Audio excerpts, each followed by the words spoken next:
welcome to the final part of our Golden Triangle vlog. ഇന്ന് pink city എന്നറിയപ്പെടുന്ന ജയ്പൂരിലേക്കാണ് പോകുന്നത്. I was personally looking forward the most to see Jaipur, so I was like super thrilled. അപ്പോൾ അന്ന് രാവിലെ ആഗ്ര ഫോർട്ടും ഫത്തേപൂർ സിക്രിയും ഒക്കെ കണ്ടതിന് ശേഷം ഉച്ച കഴിഞ്ഞിട്ടാണ് ജയ്പൂരിലേക്ക് വണ്ടി തിരിച്ചത്. വണ്ടിയിലിരുന്ന് അന്താക്ഷരിയൊക്കെ കളിച്ചുകൊണ്ടാണ് കേട്ടോ പോക്ക്.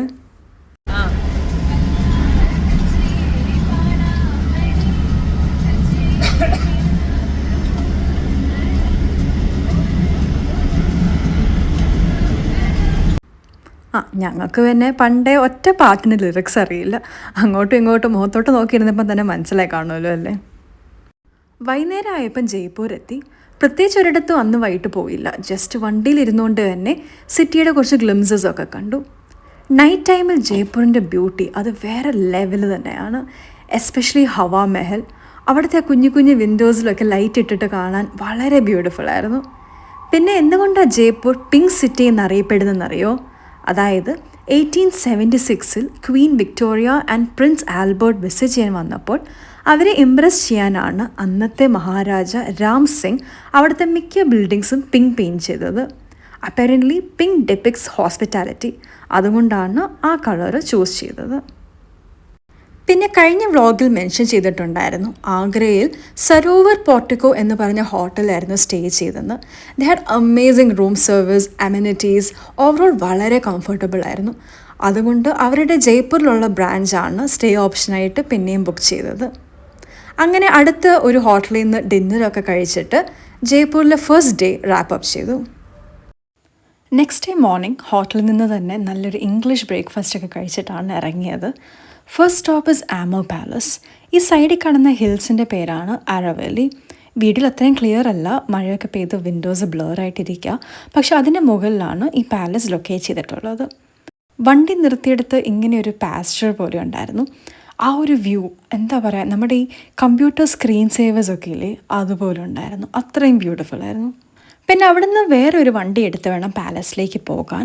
പൊയ്ക്കൊണ്ടിരുന്നപ്പോൾ അറിഞ്ഞ് ഐറ്റിനറിയിലുണ്ടായിരുന്ന വേറെ ഒരു സ്ഥലം ഈ റൂട്ടിലാണെന്ന്. അതുകൊണ്ട് ആദ്യം അവിടെ നിർത്തിയിട്ട് പോകാമെന്ന് വെച്ചു. It's called Panna Meena കാക്കുണ്ട്.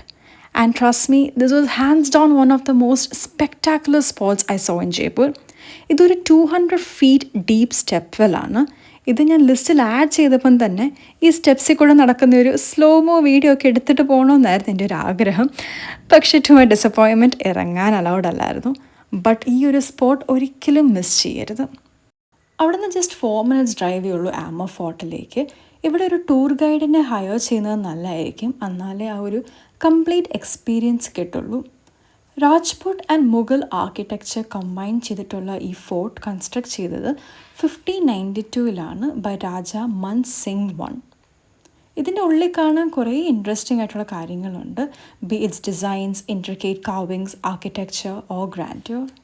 Also ഇവിടുത്തെ complete architecture sandstone and marble വെച്ചാണ് കംപ്ലീറ്റ് ചെയ്തിട്ടുള്ളത്. ജയ്പൂരിൽ 3 മെയിൻ ഫോർട്ട്സ് ആണുള്ളത്: Amer fort, Jaigarh fort and Nahargarh fort. എല്ലാം അടുത്തടുത്താണ് ലൊക്കേറ്റ് ചെയ്തിട്ടുള്ളത്.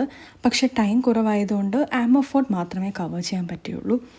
പിന്നെ ഇങ്ങനെ ടെറസിൻ്റെ മേളിൽ നിന്ന് നോക്കിയാൽ ഫുൾ സിറ്റിയുടെ ഒരു സീനിക് വ്യൂ കാണാൻ പറ്റും. സൺസെറ്റ് ടൈമിൽ വരുവാണെങ്കിൽ അതായിരിക്കും ഏറ്റവും ബെസ്റ്റ്. പിന്നെ ഇവിടെ ഒരു വാൾ പോയിരിക്കുന്നത് കണ്ടോ, അതാണ് the wall of Amer or the Jaipur wall. 12 kilometers ഉള്ള സ്ട്രക്ചർ ഒരു മിനി വാൾ ഓഫ് ചൈന പോലെയാണ്. പിന്നെ ഈ കാണുന്നതാണ് മവോത്ത ലേക്ക്. അതിന് നടുക്ക് കാണുന്നത് ഒരു മാൻ മെയ്ഡ് ഐലൻഡാണ്, which includes Kesar Kyari or the saffron garden. അവിടെ എൻ്റർ ചെയ്യാൻ അലൗഡ് അല്ല, പക്ഷേ ഇവിടെ നോക്കുമ്പം തന്നെ കുറേ ഫ്ലവേഴ്സ് അതിൻ്റെ മേളിൽ ഉണ്ടായിട്ടുള്ളത് കാണാൻ പറ്റും.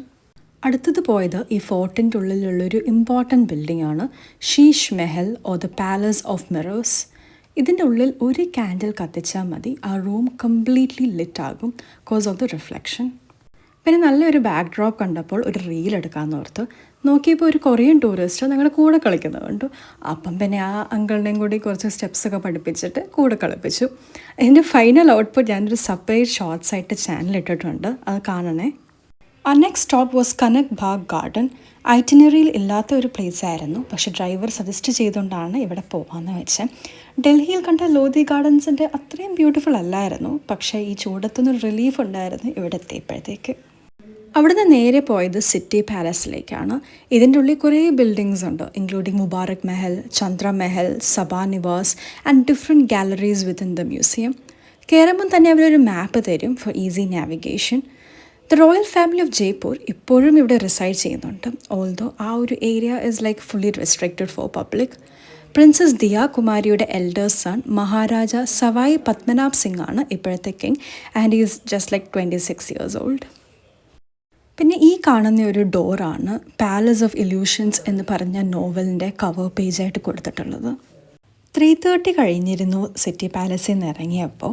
പിന്നെ city palace, Jantar Mantar and Hawa Mahal എല്ലാം അടുത്തടുത്താണ്, ജസ്റ്റ് വാക്കിംഗ് ഡിസ്റ്റൻസേ ഉള്ളൂ. പക്ഷെ ചൂടടിച്ചിട്ട് ഭയങ്കര ടയർഡായി പോയിരുന്നു. ജസ്റ്റ് ഒന്ന് റിഫ്രഷ് ആകാൻ അടുത്തൊരു കടയിൽ നിന്ന് ചായയൊക്കെ കുടിച്ചിട്ടാണ് ജന്തർ മന്ദറിലേക്ക് പോയത്. മഹാരാജ ജയ് സിംഗ് ടു ഒരു കീൻ ആസ്ട്രോണമർ ആയിരുന്നു. അതുകൊണ്ടാണ് 5 ജന്തർ മന്ദേഴ്സ് ഇന്ത്യയിൽ കൺസ്ട്രക്ട് ചെയ്തിട്ടുള്ളത്. ഇത് ന്യൂഡൽഹി, ജയ്പൂർ, ഉജ്ജയിൻ, മഥുര ആൻഡ് വാരാണസിയിലാണ് ലൊക്കേറ്റ് ചെയ്തിട്ടുള്ളത്. പക്ഷേ ജയ്പൂരിലെയാണ് ഏറ്റവും largest and also the only one in working condition. ഇവിടെ മസ്റ്റായിട്ട് ഒരു ടൂർ ഗൈഡിനെ ഹയർ ചെയ്യണം, അല്ലെങ്കിൽ ഒന്നും മനസ്സിലാകില്ല. ഞങ്ങൾ 8 പേർക്ക് 600 rupees ചാർജ് ചെയ്തത്, ബട്ട് ടോട്ടലി വർത്ത് ഇറ്റ്. ഇവിടെ അറൌണ്ട് 19 ആസ്ട്രോണമിക്കൽ ഇൻസ്ട്രുമെൻറ്റ്സ് ഉണ്ട്, with different celestial bodies and planetary movements observe ചെയ്യാനായിട്ട്. And this is the world's largest sun dial. അതിൻ്റെ ഇപ്പുറത്ത് കാണുന്ന ഈ curved structures 12 zodiac signs check ചെയ്യാനുള്ള ഇൻസ്ട്രുമെൻറ്റ്സ് ആണ്. പിന്നെ ഈ നടപ്പിൻ്റെ ഇടയ്ക്ക് എപ്പോഴോ ലഞ്ച് കഴിച്ചിരുന്നു കേട്ടോ, എവിടെ നിന്നാണെന്നൊന്നും ഓർക്കുന്നില്ല. ഈ ജന്തർ മന്ദറിൽ നിന്ന് നേരെ ഹോട്ടലിലേക്ക് പോകായിരുന്നു, കാരണം ആർക്കും തീരെ എനർജി ഇല്ലായിരുന്നു. പിന്നെ ഒരു പവർ നാപ്പ് ഒക്കെ കഴിഞ്ഞിട്ടാണ് വൈകിട്ട് ബാപ്പു ബസാറിലേക്ക് ഷോപ്പിങ്ങിന് പോയത്. ഡിന്നറിന് ഹവാമഹലിൻ്റെ അടുത്ത് കൈലാഷ് വെജ് റെസ്റ്റോറൻറ്റ് എന്ന സ്ഥലത്തു നിന്നാണ് കഴിച്ചത്. വളരെ നല്ല ഫുഡായിരുന്നു, ഒരു ക്വിക്ക് മീലിന് ഐഡിയൽ ആയിട്ടുള്ള സ്ഥലം തന്നെയായിരുന്നു. പിന്നെ അതിൻ്റെ ഓപ്പോസിറ്റ് ഒരു കടയിൽ നിന്ന് നല്ല കുൽഫിയൊക്കെ കഴിച്ചുകൊണ്ടാണ് ജയ്പൂരിലെ ഡേ 2 എൻഡ് ചെയ്തത്. നെക്സ്റ്റ് ഡേ രാവിലെ ഹവാമഹലിൽ നിന്നാണ് സ്റ്റാർട്ട് ചെയ്തത്. പാലസ് ഓഫ് വിൻസ് എന്നും കൂടി അറിയപ്പെടുന്ന ഈ ഒരു സ്ട്രക്ചർ റോയൽ വിമന് വേണ്ടിയാണ് ബിൽഡ് ചെയ്തിരുന്നത്. ഇതിലുള്ള 953 വിൻഡോസ് കൂടിയാണ് അവരവിടെ നടക്കുന്ന സ്ട്രീറ്റ് പ്രൊസഷൻസൊക്കെ കണ്ടുകൊണ്ടിരുന്നത്. പിന്നെ ഇത്രയും വിൻഡോസ് ഉള്ളതുകൊണ്ട് തന്നെ എപ്പോഴും നല്ല കൂൾ എയർ ഉണ്ടാകും. അവിടുന്ന് സ്ട്രേറ്റ് ആൽബർട്ട് ഹാൾ മ്യൂസിയമിലേക്കാണ് പോയത്. This is another must visit place in Jaipur, കാരണം ഇവിടെ രാജസ്ഥാൻ്റെ റിച്ച് ഹിസ്റ്ററി ആൻഡ് ഹെറിറ്റേജ് മനസ്സിലാക്കാൻ പറ്റും. ഞാൻ മുമ്പ് പറഞ്ഞില്ലേ, സിറ്റി ഫുൾ പിങ്ക് പെയിൻറ്റ് ചെയ്തത് പ്രിൻസ് ആൽബർട്ട് വിസിറ്റ് ചെയ്യാൻ വന്നപ്പോഴാണ്. ആ വിസിറ്റ് കൊമമറേറ്റ് ചെയ്യാൻ വേണ്ടി തന്നെയാണ് ഈ മ്യൂസിയവും ബിൽഡ് ചെയ്തത്. പിന്നെ ഇവിടെയും ഒരു ടൂർ ഗൈഡിനെ ഹയർ ചെയ്യുന്നത് നല്ലതാണ്, എന്നാലേ ഇവിടെയുള്ള കാര്യങ്ങൾ ഫുള്ളി മനസ്സിലാക്കാൻ പറ്റും. ഇതിനുള്ളിൽ നമുക്ക് കാണാൻ കുറേ കാര്യങ്ങളുണ്ട്, including Rajasthani art, weapons, textiles, sculpture, coin museum, pottery etcetera. പക്ഷേ ഏറ്റവും ഇമ്പോർട്ടൻറ്റ് അവിടെയുള്ളൊരു ഈജിപ്ഷ്യൻ മമ്മിയാണ്. 2300 years ഓൾഡ് ഉള്ള ഈ മമ്മി ഒരു ടീനേജ് ഗേൾ നെയിം ടുട്ടുവിൻ്റെയാണ്. ഇത് ഒറിജിനൽ ആണെന്ന് അറിയിക്കാൻ 2011 ചെയ്ത് ഒരു എക്സ്റേയും സൈഡിൽ എക്സിബിറ്റ് ചെയ്തിട്ടുണ്ട്. അത് നമുക്ക് അതിൻ്റെ ഫ്ലഷും ബോൺസും ഒക്കെ ഇപ്പോഴും ഇൻടാക്റ്റ് ആയിട്ട് ഇരിക്കുന്നത് കാണാൻ പറ്റും. മ്യൂസിയമിൽ നിന്ന് ഇറങ്ങിയപ്പോൾ ലഞ്ചിന് കാൻഹ എന്ന് പറഞ്ഞ റെസ്റ്റോറൻറ്റിൽ കഴിക്കാൻ പോയി. നല്ല ഫുഡും ആംബിയൻസും ഒക്കെ ഉള്ളൊരു സ്ഥലം തന്നെയായിരുന്നു. അവിടുന്ന് വരുന്ന വഴിക്കാണ് തോരൻ ദ്വാർ കണ്ടത്. രാജസ്ഥാൻ്റെ വെൽക്കമിങ് സ്പിരിറ്റ് കാണിക്കാൻ വേണ്ടിയാണ് ഈ ഒരു ഗേറ്റ് വേ 2022 അൺവെയിൽ ചെയ്തത്. ആ final stop in Jaipur was a Chokhi Dhani. ഒരു രാജസ്ഥാനി വില്ലേജ് പോലെയാണ് ഇവിടെ സെറ്റ് ചെയ്തിട്ടുള്ളത്. എൻട്രി ഫീ വരുന്നത് 900 rupees for adults and 550 rupees for children. ഈ റേറ്റ് ഇവിടെ കിട്ടുന്ന താലിയും പിന്നെ മറ്റുള്ള ആക്ടിവിറ്റീസും കൂടി കൂട്ടിയിട്ടാണ്. ഉള്ളിൽ ചെല്ലുമ്പോൾ എക്സാക്റ്റ് ഒരു വില്ലേജ് ചെന്ന പോലെ തന്നെയാണ്. കുറേ ആക്ടിവിറ്റീസ് ഉണ്ടാകത്ത്, including games, pottery, elephant ride, museum, henna application, magic show, അങ്ങനത്തെ കുറേ പരിപാടികൾ. ചെറിയ ഒരു സ്കാമായിട്ട് എനിക്ക് തോന്നിയത് ഇവിടുത്തെ പ്രൈസിങ് ആണ്. എൻട്രി ഫീ ഇത്രയും കൊടുത്തിട്ടും most of the activities extra charge ചെയ്യും. ഫോർ എക്സാമ്പിൾ ഗെയിംസ്, അവിടെ ഏതെങ്കിലും ഗെയിം ട്രൈ ചെയ്യണമെങ്കിൽ നമ്മൾ എക്സ്ട്രാ ചാർജ് കൊടുക്കേണ്ടി വരും. അപ്പം അതൊരു നെഗറ്റീവ് ഫാക്ടറായിട്ട് എനിക്ക് തോന്നി. പിന്നെ ഇവിടെ വരുവാണെങ്കിൽ കുറച്ചും കൂടി നേരത്തെ വരാൻ ശ്രമിക്കണം. ഞങ്ങൾ ചെന്നപ്പോൾ ഇരുട്ടിയിരുന്നു.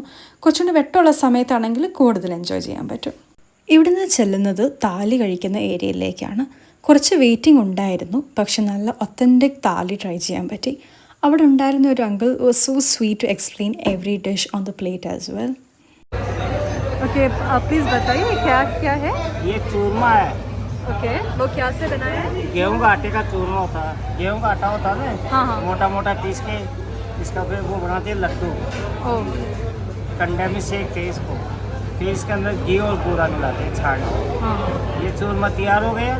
ये बाटी है अच्छा, गेहूं की, ये गेहूं की बाटी है। वो क्या है? गेहूं का आटे का बाटी। हाँ हाँ हाँ।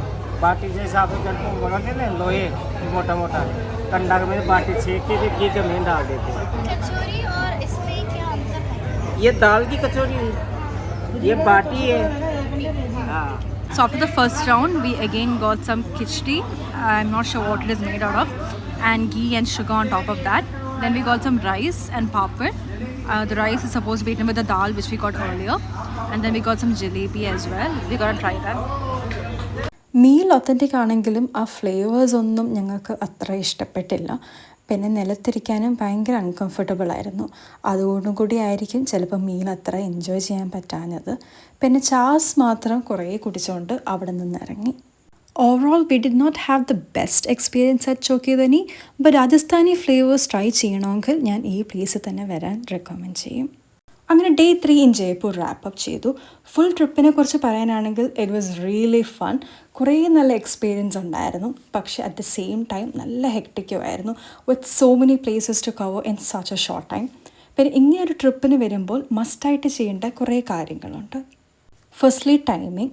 മാക്സിമം ജൂൺ ജൂലൈ ഓഗസ്റ്റ് ആ ഒരു ടൈമിൽ വരാതിരിക്കാൻ നോക്കുക, ബിക്കോസ് ഹീറ്റ് വേവ് കാരണം ഭയങ്കര ടയറിങ് ആയിരിക്കും. Secondly stay hydrated. ഞങ്ങൾ ഈ ട്രിപ്പിൽ കണക്കില്ലാത്ത അത്രയും ലസ്സി കുടിച്ചിട്ടുണ്ട്. പ്രത്യേകിച്ച് ഇങ്ങനെ ഒരു വെതർ ആകുമ്പോൾ ബോഡി എപ്പോഴും ഹൈഡ്രേറ്റഡ് ആകാൻ ശ്രദ്ധിക്കുക. Thirdly dining. എപ്പോഴും തിരക്കുള്ള റെസ്റ്റോറൻറ്റ്സിൽ കഴിക്കാൻ കയറാൻ പാടുള്ളൂ. നമുക്ക് അറിയാത്ത സ്ഥലം ആയതുകൊണ്ട് തന്നെ ഈ ഒരു ഫാക്ടർ നോക്കി റെസ്റ്റോറൻറ്റ് പിക്ക് ചെയ്യാൻ നമുക്ക് പറ്റുള്ളൂ. ബിക്കോസ് നമുക്ക് ആഗ്രഹം വന്ന എക്സ്പീരിയൻസ് ഞാൻ വ്ളോഗിൽ ഇട്ടിട്ടുണ്ടായിരുന്നു. അതുപോലെ വരാതിരിക്കാനാണ് ഈ ഒരു കാര്യം ശ്രദ്ധിക്കാൻ പറയുന്നത്. Next safety. ട്രാവൽ ചെയ്യേണ്ട പ്ലേസസ് എല്ലായിടത്തും തന്നെ കള്ളന്മാരുടെ നല്ല ശല്യമുണ്ട്. അതുകൊണ്ട് ഹാൻഡ് ബാഗ്സിൻ്റെ പകരം ഒരു ബാക്ക് പാക്ക് ക്യാരി ചെയ്യുന്നതായിരിക്കും റെക്കമെൻഡഡ്.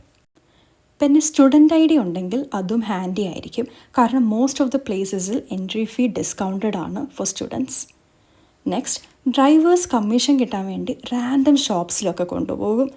ഞങ്ങൾ കൊണ്ടുപോയത് ഈ വീഡിയോസ് ഞാൻ ഇൻക്ലൂഡ് ചെയ്തിട്ടില്ല, പക്ഷേ ആ കടകളൊക്കെ ഭയങ്കര എക്സ്പെൻസീവ് ആയിരിക്കും. അതുകൊണ്ട് ഏതെങ്കിലും ഷോപ്പിംഗ് ബസാസിൽ പോയി മേടിക്കുന്നതായിരിക്കും better economically. So that's all from my end. Next day morning ആയിരുന്നു ഫ്ലൈറ്റ്. ബാംഗ്ലൂരിലായിരുന്നു ട്രാൻസിറ്റ് ഫ്ലൈറ്റ് ഉണ്ടായിരുന്നത്. എല്ലാവരും അവിടെ ഇറങ്ങി ഇത്തിഹാസ് റെസ്റ്റോറൻറ്റിൽ ലഞ്ചൊക്കെ കഴിച്ചിട്ടാണ് അവരടുത്ത ഫ്ലൈറ്റ് ബോർഡ് ചെയ്തത്. So that was the end of a Golden Triangle vlog. Thank you so much for watching. Bye.